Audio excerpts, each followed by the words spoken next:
योभन्दा अघिल्लो क्लासमा हामीले बीबीएस 4th इयरको कमर्सियल ब्याङ्किङ म्यानेजमेन्टको च्याप्टर 9 म्यानेजमेन्ट अफ क्यापिटल अन्तर्गत रहेर चाहिँ फाइनल इक्जाममा सोधेका क्वेसनहरू गर्ने क्रममा 2079 सालको सोलुसनसम्म गरेका थियौँ। आज हामीले चाहिँ 2078 सालको सोलुसन लिएर उपस्थित भएका छौँ। 2078 सालको सोलुसन स्टार्ट गर्नुभन्दा अगाडि एउटा सानो रिक्वेस्ट गर्न चाहन्छौँ। यदि तपाईँहरू हाम्रो च्यानलमा नयाँ हुनुहुन्छ र भर्खरै हाम्रो भिडियोहरू हेर्दै हुनुहुन्छ भने च्यानल सब्सक्राइब गरेर नजिकै रहेको बेल आइकन क्लिक गरिदिनु होला, ताकि हामीले अपलोड गरेका यस्तै नयाँ नयाँ भिडियोहरू चाहिँ नोटिफिकेसन मार्फत तपाईँहरूलाई तुरुन्त प्राप्त होस् र तपाईँहरूको पढाइ कार्य सहज रूपमा अगाडि बढोस्। अब हामी भिडियो सुरु गर्छौँ। Consider the following of hypothetical commercial bank. एउटा काल्पनिक कमर्सियल ब्याङ्कको चाहिँ इन्फर्मेसनहरू दिएको छ। कमन स्टक भनेको 300 मिलियन, पर्पेचुअल प्रिफर्ड स्टक भनेको हाम्रो के छ, कति छ त 50 मिलियन, सरप्लस दिएको छ 20 मिलियन, अनडिभाइडेड प्रोफिट दिएको छ 20 मिलियन र अनि त्यस पछाडि के भन्ने त भन्दाखेरि क्यापिटल रिजर्भ दिएको छ 10 million, reserve for loan and lease loss भनेर 50 मिलियन दिएको छ र सबअर्डिनेटेड नोट्स एन्ड डिबेन्चर भनेर 20 मिलियन दिएको छ। अनि टायर 1 क्यापिटल कति, टायर 2 क्यापिटल कति र what is the total capital भन्नु। यो हामीलाई अगाडि चाहिँ एउटै क्वेसनमा सोधेको थियो। टायर 1 क्यापिटल, टायर 2 क्यापिटल र टोटल क्यापिटल कति हुन्छ ब्याङ्कको भनेर सोधेको थियो। तर अहिले चाहिँ हामीलाई टायर 1 क्यापिटल कति, टायर 2 क्यापिटल कति भनेर एबिसीमा छुट्टा छुट्टै सोधिदियो होला। यो हामी गर्न सकिहाल्छौँ। अनि डी नम्बर भन्छ if the bank total risk weighted asset. अब हामीलाई अगाडिको क्वेसन 2079 सालको क्वेसनमा चाहिँ टोटल रिस्क वेटेड निकाल्न सक्ने कन्डिसन दिएको थियो, तर उसले यहाँनिर चाहिँ अब टोटल रिस्क वेटेड निकाल्ने अवस्थाहरूको जुन इन्फर्मेसनहरू नदिएको कारणले गर्दा उसले सिधै के दियो त टोटल रिस्क वेटेड एसेट्सको भ्यालु दियो। अनि does it have the adequate capital under the regulatory standard. यो रेगुलेटरी स्ट्यान्डर्डसँग मेन्टेन गर्नको लागि चाहिँ एडिक्वेट क्यापिटल उसँग छ त त्यो ब्याङ्कसँग भनेर क्वेसनले सोध्दैछ। अब हामी यो सोल्युसन गरेर निकाल्छौँ है। अब हामीले के गर्छौँ त भन्दाखेरि टोटल रिस्क वेटेड एसेट्सको मिनिमम क्यापिटल रिक्वायरमेन्टको पर्सेन्टेज, अब पर्सेन्टेज नदिएको कारणले हामीले 8.5 राख्छौँ टोटल। त्यो गरेर हामीले अमाउन्ट कम्पेयर गर्दा पनि भयो होइन, अमाउन्ट कम्पेयर गर्दा भयो। अथवा होइन म चाहिँ यो पर्सेन्टेज कम्पेयर गर्छु, थोरै पर्सेन्टेज आयो जुन रिक्वायर्ड भन्दा थोरै पर्सेन्टेज आयो भने छैन भन्दैछु, रिक्वायर्ड भन्दा बढी आयो भने यस उसले एडिक्वेट जुन क्यापिटल चाहिँ राखेको छ भनिदिन्छु भन्दाखेरि पनि भयो। दुईवटा कन्डिसनबाट गर्न सकिन्छ। अब त्यो अहिले हामी हेर्छौँ ल। त्यस पछाडि if risk weighted assets of the bank is equal to 25,000 million. अब रिस्क वेटेड एसेट्स चाहिँ 25,000 मिलियन हो भने चाहिँ क्यापिटल एडिक्वेट छ त भन्दैछ। यो र यो उस्तै क्वेसन हो, हामीले निकाल्न सकिहाल्छौँ। अनि त्यस पछाडि why capital is classified as tier 1 and tier 2 capital. किन चाहिँ यो जुन क्यापिटललाई चाहिँ टायर 1 क्यापिटल र टायर 2 क्यापिटल भनेर क्लासिफाई गरे होला त, किन चाहिँ तिनीहरूलाई छुट्याएको होला त भनेर चाहिँ क्वेसनले सोधेको छ। अब हामी यसको सोल्युसन हेर्छौँ। एकदम सजिलो क्वेसन छ, यहाँ त झन् छुट्याउने कुराहरू पनि एकदम थोरै दिएको छ। त्यस कारणले गर्दा यो सोल्युसन पनि हामी हेरौँ ल। 2078 सालमा सोधेको क्वेसन हो टायर 1 क्यापिटल। अब मैले टेबल बनाइरहेन ल, किनभने थोरै छ, जम्मा हामीलाई 7वटा आइटम मात्रै दिएको छ। त्यो 7वटा आइटमको लागि टेबल बनाइरहेर झन्झट गर्नु पर्दैन है। टायर 1 क्यापिटल भनिदिने, टायर 1 क्यापिटलभित्र पर्ने के हो त कमन स्टक। अब पर्पेचुअल भनेको कारणले गर्दाखेरि प्रिफर्ड स्टकलाई हामीले राख्छौँ ल। प्रिफर्ड स्टक पर्पेचुअल भनेको छ भने चाहिँ हामीले प्रिफर्ड स्टकलाई टायर 1 मा राख्छौँ। पर्पेचुअल भनौँ, अर्को के भनौँ अरे नन क्युमुलेटिभ भनौँ, हेरौँ है, नन क्युमुलेटिभ भनौँ, नन क्युमुलेटिभ भनौँ, नन रिडिमेबल भनौँ, लिमिटेड भोटिङ राइट भनौँ भने हामीले प्रिफर्ड स्टकलाई केमा राख्छौँ, टायर 1 मा राख्छौँ। के perpetual, non cumulative, non redeemable र लिमिटेड भोटिङ राइट भनौँ भने है। ख्याल गर्नु होला, फेरि पनि भन्दैछु, non cumulative, non redeemable, limited voting right र पर्पेचुअल प्रिफर्ड स्टक भन्यो भने हामीले त्यसलाई टायर 1 मा राख्ने। अनि सरप्लस हाम्रो परिहाल्यो, रिजर्भ एन्ड सरप्लस। त्यस पछाडि अनडिभाइडेड प्रोफिट, यो हाम्रो अलिकति नयाँ टर्म हो। हामीले अगाडि त जुन फर्मुलामा त हेरेका थियौँ, फर्मुला क्लास अथवा कन्सेप्ट क्लासमा त अनडिभाइडेड प्रोफिट भनेको चाहिँ ब्याङ्कले नबाँडेको क्या, रिटेन अर्निङमा राखेको भन्दाखेरि पनि हुन्थ्यो। जुन सेयर होल्डर्स, आफ्ना सेयर होल्डर्सहरूलाई चाहिँ नबाँडेको प्रोफिटको रूपमा उसले कति राखेको छ अथवा कति छ त उसँग भन्दाखेरि 100 मिलियन बराबर गर्छ। र क्यापिटल रिजर्भ, क्यापिटलमा चाहिँ कति रिजर्भ राखेको छ त क्यापिटलको 10 मिलियन राखेको छ। जम्मा टोटल कति भयो 300 र 50, 350, 370 भयो, 470 रहेकोले 10ले 480 मिलियन चाहिँ टायर 1 क्यापिटलको टोटल भयो। अब टायर 2 क्यापिटल, अब यो टायर 1 क्यापिटलदेखि जुन हामीले यो छुट्याउँछौँ, यो छुट्याइसकेपछि त्यहाँदेखि बाहेकका त हाम्रा टायर 2 क्यापिटल भयो। त्यहाँदेखि बाहेकका हाम्रो के थियो त भन्दाखेरि reserve for loan lease and losses. यो त हामीले अगाडि पढेको पनि कुरा हो, नयाँ टर्म आयो भने हामी झुक्किने हो। यी त पढेकै कुरा हुन्, गरेकै कुरा हुन्। अनि सबअर्डिनेटेड टर्म डेप्ट अथवा सबअर्डिनेटेड लोन एन्ड डेप्ट भने डिभेन्चर भने त्यो भनेकै सबअर्डिनेटेड टर्म डेप्ट हो हैन, डेब्ट त हो नि, लोन र debenture, notes and note payable and debenture भनेका। त्यस कारणले गर्दा 50 र 20 गरेर 70 मिलियन चाहिँ हाम्रो टायर 2 क्यापिटल छ। सी नम्बरमा टोटल कति हुन्छ भनेको छ, त्यही टायर 1 र टायर 2 जोडिदिने हो, 480 र 70 जोडिदिने 550 मिलियन चाहिँ हाम्रो टोटल क्यापिटल हुन्छ। अब टोटल रिस्क वेटेड एसेट्स यदि 29,000 मिलियन हो भने ब्याङ्कसँग पर्याप्त पुँजी राखेको छ त, पुँजी अनुपात राखेको छ त, क्यापिटल एडिक्वेट छ त ब्याङ्कसँग भन्दैछ। अब मैले के भनेको थिएँ भने एउटा हामी फर्मुला अप्लाई गर्छौँ, त्यो मतलब फर्मुला अप्लाई भनेको अमाउन्ट निकालेर कम्पेयर गर्छौँ, एउटा चाहिँ हामीले पर्सेन्टेज निकालेर कम्पेयर गर्छौँ भने चाहिँ यहाँ पर्सेन्टेज निकालेर गऱ्यो। यदि अमाउन्ट निकालेर गरेको थियो भने हामी के गर्थ्यौँ त, मिनिमम क्यापिटल रिक्वायर्ड इन्टु हाम्रो के हो त भन्दाखेरि टोटल रिस्क वेटेड एसेट्स। अब मिनिमम क्यापिटल रिक्वायर्ड भनेको हाम्रो कति हो, यो जुन स्ट्यान्डर्ड अनुसारले रेगुलेटरी स्ट्यान्डर्डको अनुसार 8.5 हो है, टोटल क्यापिटलको 8.5% अफ कति त total risk weighted assets 29,000 million है, यो हेरौँ। अब 8.5% कति हुन्छ, 29,000 को भन्दा 29,000 इन्टु 0.085 हो, 8.5 भनेको गर्दाखेरि 2465 हुँदो रहेछ है, 2465 मिलियन हुँदो रहेछ, 2465 मिलियन हुँदो रहेछ। यति चाहिँ हामीलाई मिनिमम क्यापिटल चाहिन्थ्यो हो, मिनिमम क्यापिटल हामीलाई 2465 मिलियन चाहिन्थ्यो, तर हामीसँग टोटल क्यापिटल कति मात्रै छ त 550 मिलियन छ भनेपछि यहाँनिर पर्याप्त छैन भनिदिने क्या। अब पर्सेन्टेजबाट निकाल्यो भने total capital divided total risk weighted assets गर्छौँ, त्यो गर्दा हाम्रो 1.89% आयो। अब since the capital adequacy ratio is below the minimum requirement of capital adequacy ratio, जुन रिक्वायरमेन्ट चाहिँ कति हो हाम्रो अथवा रेगुलेटरी स्ट्यान्डर्ड अनुसारले चाहिँ कम्ती छ भनिदिने हो क्या। रेगुलेटरी स्ट्यान्डर्ड 8.5 आयो कति 1.89, so the bank does not have adequate capital under the regulatory standard. अब यहाँ भनियो भने हामी के भन्छौँ त, क्यापिटल एडिक्वेसी अथवा सिन्स द क्यापिटल रिक्वायरमेन्ट अथवा minimum capital requirement is the minimum requirement of the bank भनिदिन्छौँ होइन, अनि so the bank does not have भनिदिन्छौँ क्या। भनेको जम्मा हामीलाई चाहिने यति थियो, तर उसँग एक्चुअली कति छ त 550 मिलियन छ भने हामीलाई चाहिने यति थियो। Minimum capital requirement for the bank is rupees 2465 million, but the bank actually have 550 million of total capital, so the bank does not have adequate capital under a regulatory standard। Regulatory स्ट्यान्डर्डका अनुसार चाहिँ उसँग पर्याप्त मात्रामा के छैन, capital चाहिँ adequate छैन, पर्याप्त पुँजी चाहिँ छैन भनिदिन्छौँ। यति गर्दाखेरि यो सल्भ भयो। अब यदि 25,000 मिलियन हो भने चाहिँ उसँग पर्याप्त छ त भन्दैछ, त्यो पनि हामीले यो मिनिमम क्यापिटल रिक्वायरमेन्टको पर्सेन्टेज अथवा percentage of minimum capital requirement into total risk weighted assets गरेर हामीले यो अमाउन्टको कम्पेयर गर्दा पनि भयो, अथवा होइन म पर्सेन्टेजकै गर्छु भन्नु भने त्यहाँनिर अब यहाँ 550 भागा 29,000 को ठाउँमा 25,000 हुन्छ, जति आउँछ त्योबाट पनि हामी कम्पेयर गर्छौँ। त्यसमा पनि सम्भवतः यो एडिक्वेट हुँदैन है, किनभने निकै चाहिन्छ नि त। 8.5% आउनको लागि त यहाँनिर 500 अनि यहाँ 29,000 25,000ले हुँदैन क्या, धेरै नै चाहिन्छ। त्यस कारणले गर्दाखेरि हामी अब हेरौँ, if risk adjusted assets of bank is चाहिँ कति अरे त 25,000 मिलियन हो भने capital adequacy ratio total capital divided total risk weighted assets 550 भागा 25,000 गर्दा 2.2% आयो भनेपछि त्यो पनि भएन। Since the capital adequacy ratio is below the minimum requirement अथवा बिलो द रेगुलेटरी स्ट्यान्डर्ड भन्दा पनि हुन्छ। अब ल्याङ्ग्वेज आफूले लेख्ने हो, रेगुलेटरी स्ट्यान्डर्ड भन्दा पनि हुन्छ है, रेगुलेटरी स्ट्यान्डर्डको भन्दा चाहिँ तल छ 2.2, द्याट इज भनेर यो देखाइदिनु, अब आफ्नो तरिका न हो।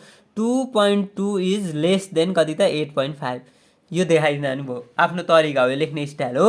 अनि so the bank does not have adequate capital, ब्याङ्कसँग चाहिँ एडिक्वेट क्यापिटल छैन भन्यो, यो पनि सक्यो। अब एफ नम्बरमा क्वेसनले के भनेको थियो भने किन चाहिँ ब्याङ्कहरूले टायर 1 र टायर 2 क्यापिटलमा चाहिँ के गर्छन् त डिभाइड गर्छन्, किन चाहिँ टायर 1 र टायर 2 क्यापिटल भनेर छुट्याइन्छ भनेको थियो।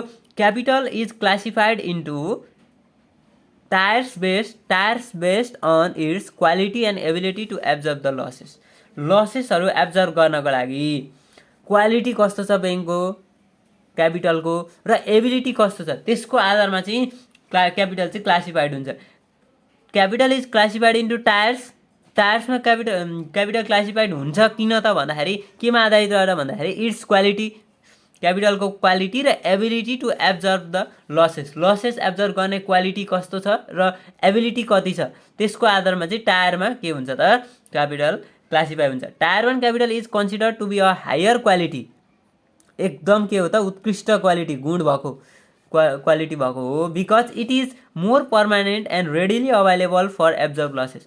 मोर पर्मानेन्ट हुन्छ अरे, पर्मानेन्ट, त्यस पछाडि रेडिली अभाइलेबल, तत्काल हामीले के गर्न सक्छौँ त क्यासमा कन्भर्ट गर्न सक्छौँ क्या यस्तो टायर 1 क्यापिटल चाहिँ। To absorb the loss absorb गर्नको लागि, लसलाई फुलफिल गर्नको लागि। ब्याङ्कमा चाहिँ त्यस्तो वित्तीय सङ्कट आइपर्यो भने त्यसलाई फुलफिल गर्न, त्यसलाई मेन्टेन गर्नको लागि चाहिँ हामीसँग पर्मानेन्ट क्यापिटलको रूपमा अथवा रेडिली अभाइलेबल क्यापिटलको रूपमा टायर 1 क्यापिटल हुन्छ।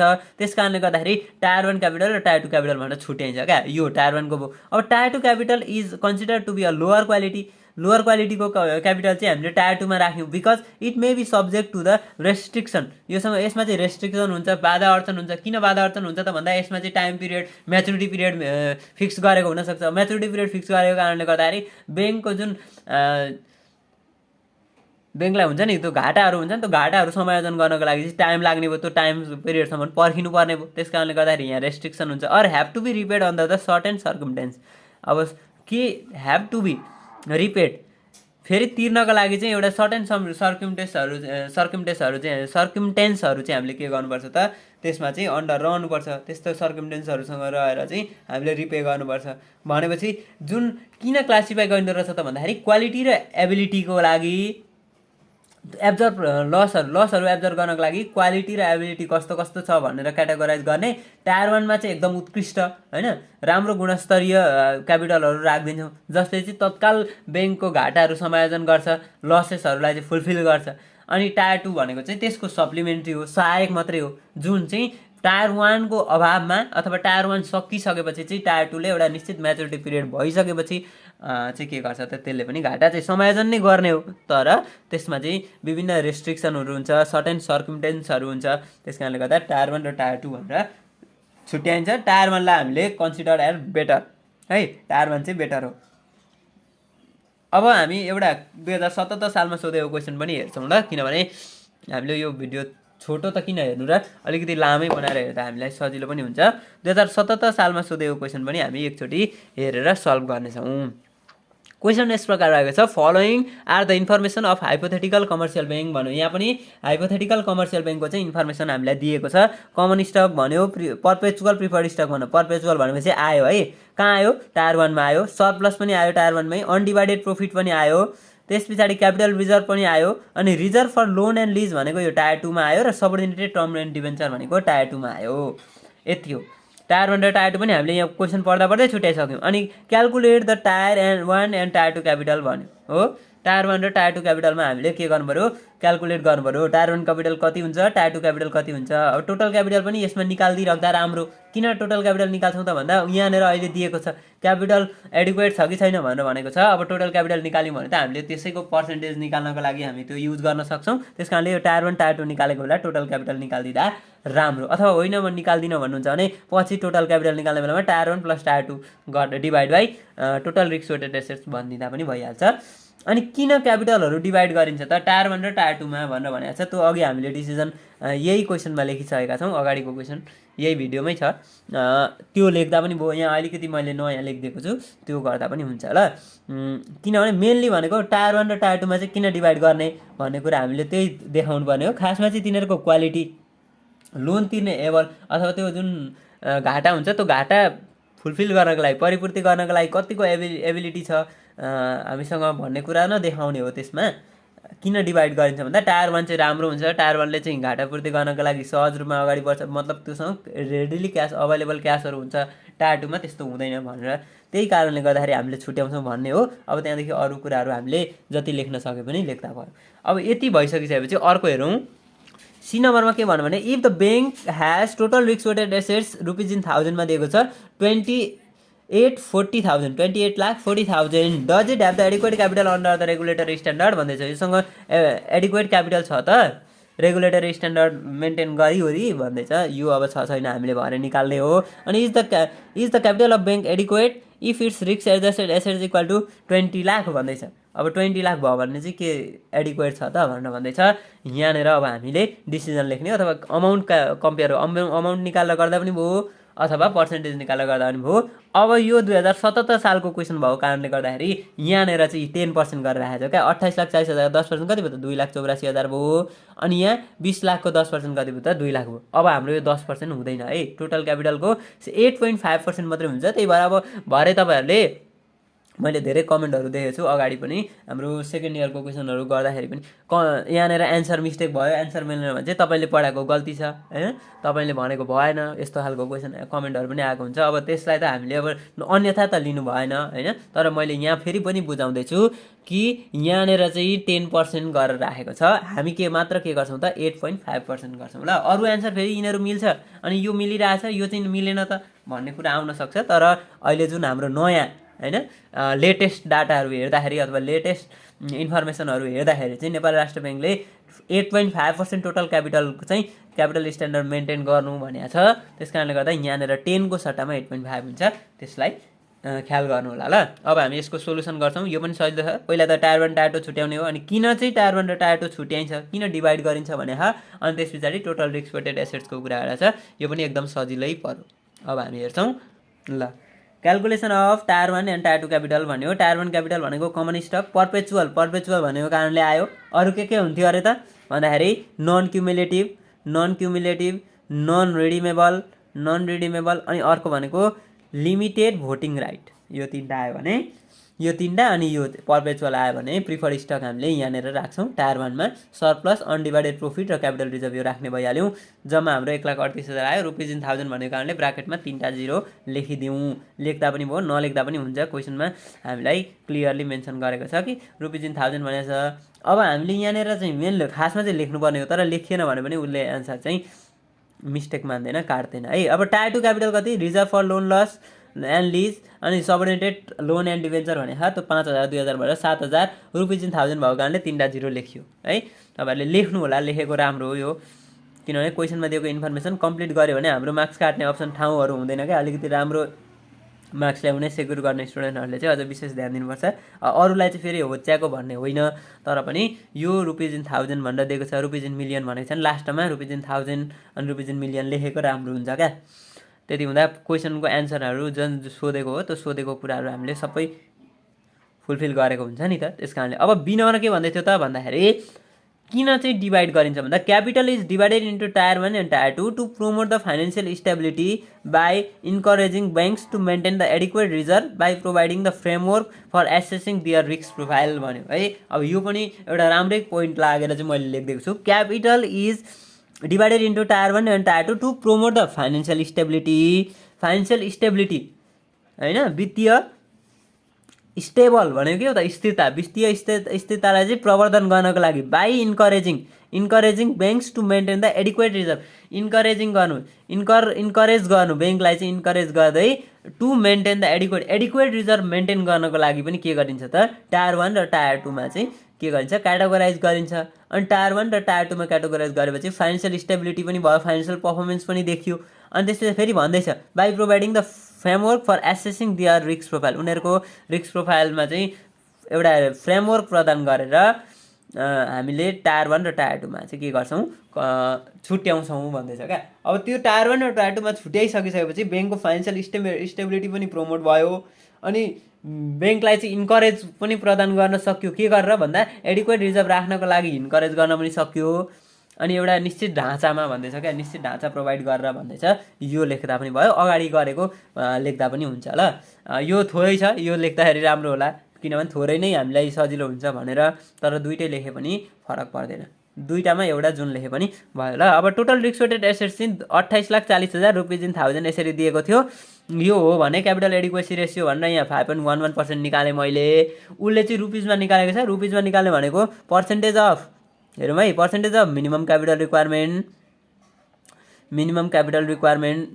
Requirement into total risk weighted assets ल। यो भनेको पर्सेन्टेज अफ मिनिमम भनेको 8.5 हो अहिलेको लेटेस्ट इन्टु 28,40,000 गर्दा कति हुन्छ ल हेरौँ। 28,40,000 इन्टु 0.085 गर्दाखेरि कति हुने रहेछ 24,14,000 हुँदो रहेछ ल कति हुन्छ हौ 24,14,000 होइन 2,41,400 चाहिँ हुँदो रहेछ ल 2,41,400 हुँदो रहेछ। अब हाम्रो टोटल क्यापिटल कति छ हेरौँ ल 1,38,000 यहाँ 1,38,000 प्लस यहाँ कति त 7,000 यो गर्दा कति भयो टोटल 1,45,000। अब कम्पेयर गर्ने हामीसँग यति जम्मा 1,45,000 छ तर हुनुपर्ने कति थियो त मिनिमम 2,41,400 भनेपछि हाम्रो क्यापिटल एडिक्वेट छ त छैन। Since the capital adequacy ratio below the minimum requirement अथवा बिलो द के त रेगुलेटरी स्ट्यान्डर्ड मैले अगाडि पनि भनेको थिएँ of 8.5%, so the bank does not have adequate capital under the regulatory standard. Regulatory standard अन्तर्गत रहेर अथवा रेगुलेटरी स्ट्यान्डर्ड अन्तर्गत रहेर चाहिँ के छ त उसँग एडिक्वेट ब्यालेन्स अथवा एडिक्वेट क्यापिटल चाहिँ छैन। अब रिस्क वेटेड एसेट्स चाहिँ 2 मिलियन अथवा 20 लाख बराबरको छ भने त्यहाँ चाहिँ एडिक्वेट छ कि छैन भन्दैछ त्यो पनि हामी निकाल्छौँ अनि हामी डिसिजन दिने हो त्यो पनि ल। अब हेरौँ त्यो पनि अब रिस्क वेटेड एसेट्स 20 लाख यो पनि रुपिज इन 1000 नै हो अनि क्यापिटल एडिक्वेसी रेसियो मैले यहाँ पर्सेन्टेजमा गरेको छ अघि पनि भने percentage of minimum capital requirement into total risk weighted assets गरिदिने यो भनेको 8.5% इन्टु टोटल रिस्क चाहिँ 20 लाख छ 20 लाख ल 20 लाख छ यहाँ गर्दाखेरि जति आउँछ त्यो अनि कम्पेयर गर्ने चाहिँ हाम्रो कतिसँग त 1,38,000 प्लस 7,000 भनेको 1,45,000सँग अथवा भएन 1,38,000 यो तपाईँले क्यापिटल एडिक्वेसी रेसियो पर्सेन्टेजमा निकालेर यो चाहिँ सानो छ भनिदिने क्या 8.5 भन्दा सानो आयो भने त्यसमा एडिक्वेट छैन 8.5 भन्दा ठुलो आयो भने एडिक्वेट ब्यालेन्स छ क्यापिटल छ भनिदिने। यहाँ क्यापिटल सिआर भनेको कार होला भने फेरि क्यापिटल एडिक्वेसी रेसियो है is below the minimum requirement of 8.5%, so here also यहाँ पनि के छ त bank does not have adequate capital यो जुन यो पोर्सन अथवा डी नम्बरमा पनि ब्याङ्कले चाहिँ एडिक्वेट क्यापिटल चाहिँ के गरेको छैन त मेन्टेन गरेको छैन अथवा ब्याङ्कसँग एडिक्वेट क्यापिटल चाहिँ छैन भनेर हामीले यो क्वेसन पनि सक्छौँ। तपाईँलाई यो भिडियो कस्तो लाग्यो भिडियो मन परेमा भिडियो लाइक गरिदिनु होला च्यानल सब्सक्राइब गरिदिनु होला र नजिकै रहेको बेल आइकन क्लिक गर्न नबिर्सिनु होला। हस् थ्याङ्क यू।